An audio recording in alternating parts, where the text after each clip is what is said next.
Ya, shalom saudara-saudara. Hari ini kita akan mendengarkan seri berselancar dalam kebenaran. Kita memasuki bagian keempat, yaitu mengenal Yesus Kristus. Yesus itu adalah anak Allah. 2000 tahun yang lalu seorang manusia muncul dari permukaan sejarah. Ia dilahirkan ke dalam dunia dan dibesarkan sebagai seorang manusia, sama seperti manusia-manusia yang lain. Tetapi orang ini berbeda dengan siapapun. Dia bukan orang biasa. Yesus Kristus adalah Tuhan dan anak manusia. Nah, seorang perempuan telah mengandung oleh Roh Kudus untuk melahirkan dia ke dunia ini. Ia adalah Allah sendiri, saudara, yang datang ke dunia dengan wujud seorang manusia. Ia adalah anak Allah. Di dalam Lukas 1 ayat 26-35 menjelaskan itu, saudara. Bahkan di dalam Yohanes 1 ayat 1 dikatakan bahwa pada mulanya adalah firman, dan firman itu bersama-sama dengan Allah, dan firman itu adalah Allah. Firman itulah telah menjadi manusia dan diam di antara kita, dan kita telah melihat kemuliaannya. Saya melihat kemuliaan Tuhan, saudara, yaitu kemuliaan yang diberikan kepadanya sebagai anak tunggal, Bapa penuh kasih karunia dan kebenaran. Sekarang, untuk apa Yesus datang ke dalam dunia ini? Mari kita berselancar dalam kebenaran firman Allah ini. Yang pertama, saudara, Yesus datang ke dalam dunia ini untuk menyelamatkan manusia dari kekuasaan setan. Karena firman Allah menuliskan di dalam Lukas 19 ayat 10, sebab anak manusia datang untuk mencari dan menyelamatkan yang hilang. Dan di dalam Kolose 1:13 dikatakan untuk menyelamatkan dari kekuasaan setan. Yang kedua, Yesus datang ke dalam dunia ini untuk memberikan nyawanya, ya, jadi tebusan bagi saudara dan saya. Di dalam Matius 20 ayat 28 dikatakan bahwa anak manusia datang bukan untuk dilayani, melainkan untuk melayani dan untuk memberikan nyawanya menjadi tebusan bagi banyak orang. Yang ketiga dikatakan, untuk apa Yesus ada di dalam dunia ini? Untuk menghancurkan pekerjaan setan dalam kehidupan saudara dan saya. Barang siapa yang tetap berbuat dosa berasal dari iblis. Sebab iblis berbuat dosa dari mulanya. Itu firman Allah menjelaskan demikian. Untuk itulah Allah menyatakan dirinya, Yesus Kristus, yaitu supaya Yesus membinasakan perbuatan-perbuatan iblis itu. Yang keempat, kedatangan Yesus ke dalam dunia ini untuk memberi kita kehidupan yang kekal. Saudara, jadi kita perlu belajar mengenal Yesus ini dengan baik, sehingga kita tidak hanya sekedar percaya Yesus sebagai Tuhan dan Juru Selamat, tapi kita tidak tahu siapa Dia. Jadi hari ini kita belajar ini, ya. Yang keempat, untuk memberi kehidupan yang kekal. Dan inilah kesaksian itu. Allah telah mengaruniakan hidup yang kekal kepada kita, dan hidup itu ada di dalam anaknya. Ya, jadi 1 Yohanes 5 ayat 11-12 menyatakan demikian. Barang siapa memiliki anak, ia memiliki hidup. Barang siapa tidak memiliki anak, ia tidak memiliki hidup, saudara. Jadi ya, begitulah yang Tuhan nyatakan kedatangannya ke dalam dunia ini. Yang kelima dikatakan untuk memberi saudara dan saya kelahiran baru di dalam kumpulan dari keluarga Allah. Yohanes 1:12 katakan demikian. tetapi semua orang yang menerimanya diberinya kuasa supaya menjadi anak-anak Allah. Jadi saudara dan saya ketika kita menerima Dia, Yesus Kristus, sebagai Tuhan dan Juru Selamat, dikatakan kita menjadi anak-anak Allah. Orang-orang yang diperanakan bukan dari darah atau daging, bukan pula secara jasmani oleh keinginan seorang laki-laki, melainkan dari Allah. Itulah Yesus, saudara. Ya, jadi untuk memulihkan persekutuan kita dengan Allah Bapa, yang keenam ini, ya, tujuannya supaya saudara dan saya dipulihkan hubungannya antara Bapa yang terpisah karena dosa Adam dan Hawa. Manusia pertama berdosa, maka putus hubungan. Ya, sejak itulah manusia mau mencari, mau ketemu Tuhan, mau mengenal Tuhan, tetapi firman menuliskan tidak mungkin bisa. Manusia tidak mungkin bisa bertemu dengan Allah atau mengenal Allah kecuali Allah sendiri yang berusaha atau dengan kasihnya mendatangi manusia. 1 Yohanes 1 ayat 3 berkata demikian, apa yang telah kami lihat dan yang kami dengar, ini kami beritakan kepada kamu juga, supaya kamu beroleh persekutuan dengan kami. Dan persekutuan kami adalah persekutuan dengan Bapa dan dengan anaknya. Jadi saudara, demikian kepercayaan kita kepada Yesus. Yesus ada dalam dunia ini untuk membawa kita kembali bersekutu dengan Allah Bapa, saudara. Yesus datang, yang seterusnya, saudara, dikatakan Yesus datang ke dalam dunia itu untuk menunjukkan pada saudara dan saya bagaimanakah Allah itu. Ya, memperkenalkan Allah, saudara, kepada dunia, kepada saudara dan saya. Sekiranya kamu mengenal aku, kata firman Tuhan nih, kata Yesus, pasti kamu juga mengenal Bapakku. Sekarang ini kamu mengenal Dia dan kamu telah melihat Dia. Melalui siapa? Yesus Kristus, saudara. Ya, barang siapa telah melihat aku, ia telah melihat Bapa. Bagaimana engkau berkata, tunjukkan Bapa ini kepada kami? Tidak percaya engkau bahwa aku di dalam Bapa dan Bapa di dalam aku? Saudara, apa yang aku katakan kepadamu tidak aku katakan dari diriku sendiri, tetapi Bapa yang diam di dalam aku, Dialah yang melakukan pekerjaannya.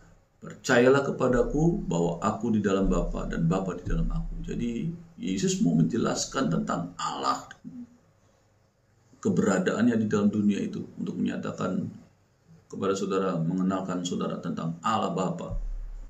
Yohanes 14 ayat 7-11 itu, saudara. Ya. Sekarang kita mau mengenal hatinya Tuhan, hatinya Allah, hatinya Bapa itu. Dikatakan Allah itu menunjukkan kasihnya kepada kita. Dalam hal inilah kasih Allah dinyatakan di tengah-tengah kita, yaitu Allah telah mengutus anaknya yang tunggal ke dalam dunia supaya kita hidup olehnya. Inilah kasih itu, bukan kita yang telah mengasihi Allah, tetapi Allah yang telah mengasihi kita. Yang tadi saya beritahukan, karena dosa kita tidak mungkin bisa mengasihi Allah atau mendekat kepada Allah, tapi Allah yang mendekat kepada kita karena kasihnya gitu. Dan yang telah mengutus anaknya sebagai pendamaian bagi dosa-dosa kita. Yang seterusnya dikatakan Yesus menunjukkan ke Allah itu dengan karakternya, yaitu kuasa Allah kepada kita. Dia menyembuhkan orang sakit, orang lumpuh dan orang buta. Matius 4 ayat 24 katakan, di seluruh maka tersiarlah berita tentang Dia, ya, di seluruh Syria. Dan dibawalah kepadanya semua orang yang buruk keadaannya, yang menderita berbagai penyakit sengsara, yang kerasukan setan, yang sakit ayan dan lumpuh. Lalu Yesus menyembuhkan mereka.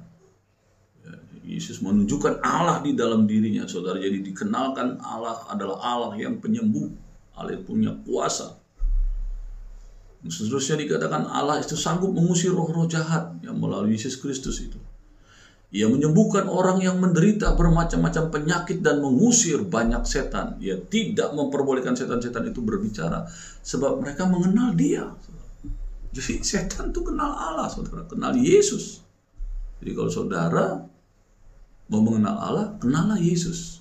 Melalui apa? Kebenaran firman Tuhan hari ini yang saya jelaskan dengan ayat demi ayat, bukan hanya sekedar saya menjelaskan saja, tapi ayat-ayatnya saya tekankan supaya kebenarannya itu selaras dan benar, gitu ya.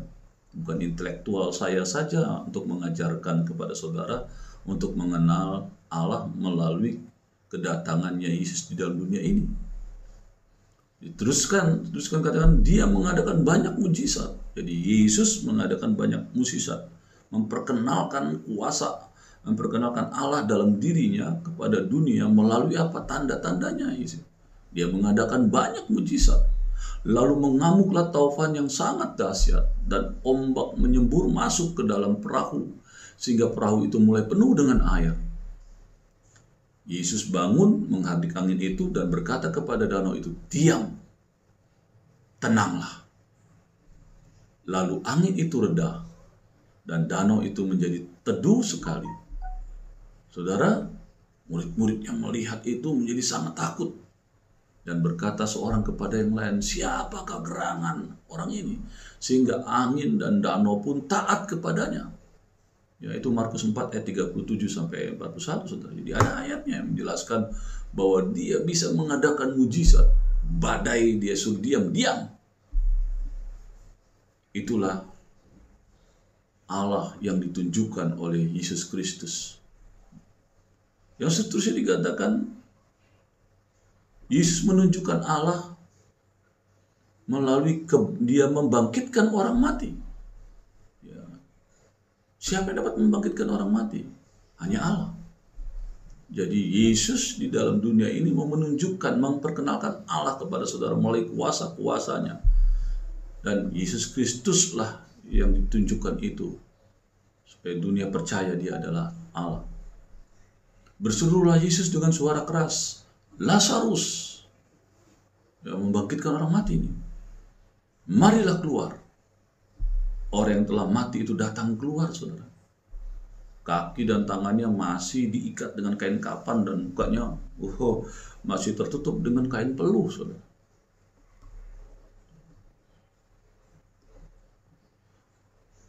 Kata Yesus kepada mereka, "Bukalah kain itu dan biarkan dia pergi." Wow, kuasa Allah membangkitkan orang mati. Seterusnya Yesus ada di dalam dunia untuk apa? Untuk menanggung kesengsaraan kita di dalam kehidupannya. Jadi saudara, kita manusia ini manusia yang sengsara, saudara.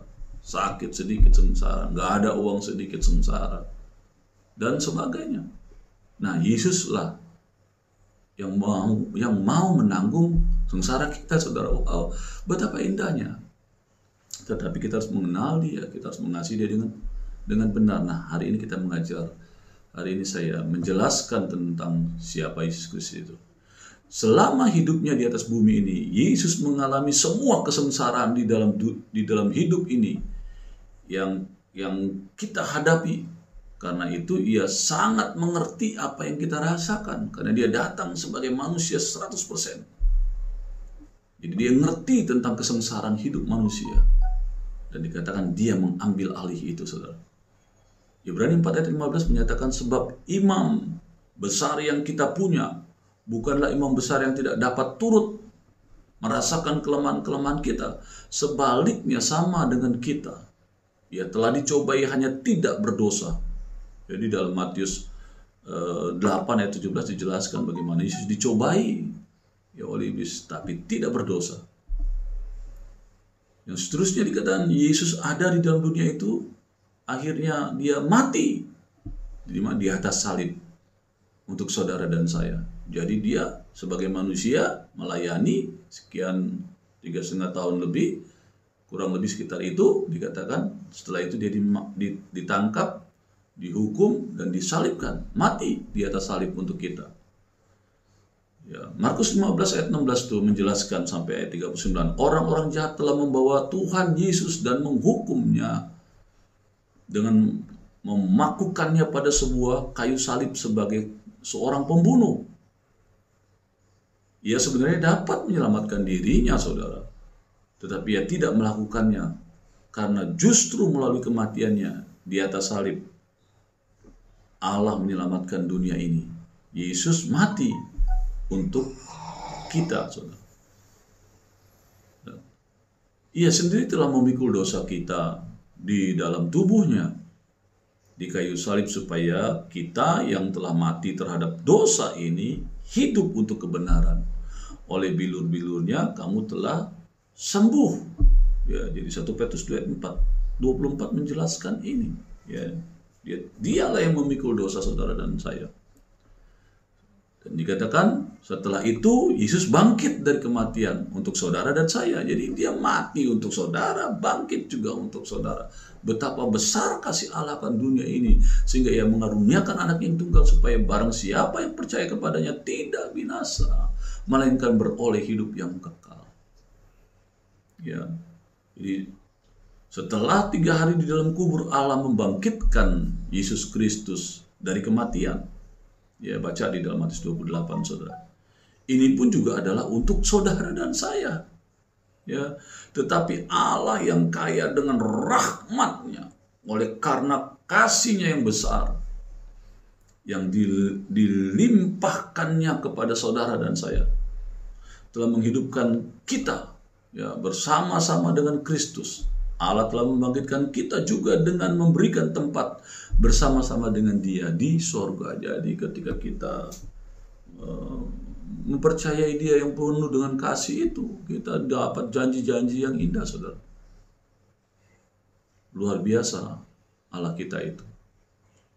Dan seterusnya dikatakan Yesus setelah mati dibangkitkan, dikatakan Dialah yang akan membuka pintu sorga bagi saudara dan saya. Ya, ini luar biasa, saudara ya.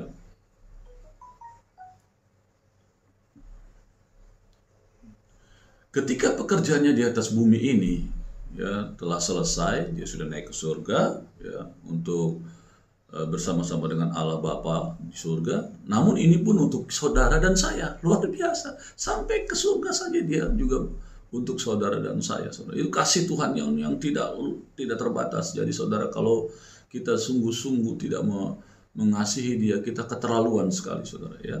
Jadi untuk membukakan jalan memasuki hadirat Allah yang tadinya kita tidak mungkin bisa bertemu muka dengan Allah, sehingga ada nyanyian bertemu muka dengan muka, tenggelam di dalam kasih-Mu Bapa. Ya begitu ya saudara. Jadi saudara-saudara, oleh darah Yesus kita sekarang penuh keberanian dapat masuk ke dalam tempat kudus. Ya, karena Yesus, saudara. Karena Ia telah membuka jalan yang baru dan yang hidup bagi kita melalui tabir, ya, yaitu dirinya sendiri. Jadi itu dilambangkan waktu Dia mati di kayu salib. Tabir bait Allah terbelah dua. Itu lambang dari terbuka semua yang dulu Allah tidak mungkin bisa dilihat oleh manusia. Para imam kalau mau masuk ruang Maha Kudus itu harus benar-benar hidup benar, kalau tidak mati. Tapi Yesus Kristus membelah itu, dan mulai dari saat itu saudara dan saya bisa bertemu muka dengan muka, langsung bertemu dengan Allah. Karena darahnya itulah yang menudungi kemuliaan Allah yang tidak bisa membunuh kita. Karena kemuliaan darah Yesus itulah yang menudungi kita, menyelamatkan saudara dan saya untuk dapat bertemu dengan Allah, melihat Tuhan muka dengan muka. Kasih-Nya begitu luar biasa. Itu hanya dengan darahnya, saudara. Jadi luar biasa kita bisa dipertemukan dengan Allah melalui Kristus mati di kayu salib, dan darahnya itulah yang mengajarkan kita untuk kita bisa bertemu muka dengan muka. Karena itu marilah kita menghadap Allah dengan hati yang tulus, ikhlas, dan keyakinan iman yang teguh. Ibrani 10:19-22. Jadi saudara-saudara, hari ini pengajaran yang keempat, yaitu mengenal Yesus Kristus. Kiranya saudara dapat mengerti, dan yang selama ini barangkali belum mengenal Tuhan dengan baik, dengan pengajaran yang sederhana ini, Saudara selidiki ayat-ayat yang telah saya jelaskan, akhirnya saudara bisa mengenal Tuhan dengan benar. Kita bukan hanya percaya, tapi kita mengenal Dia melalui firman-Nya. Tuhan Yesus memberkati.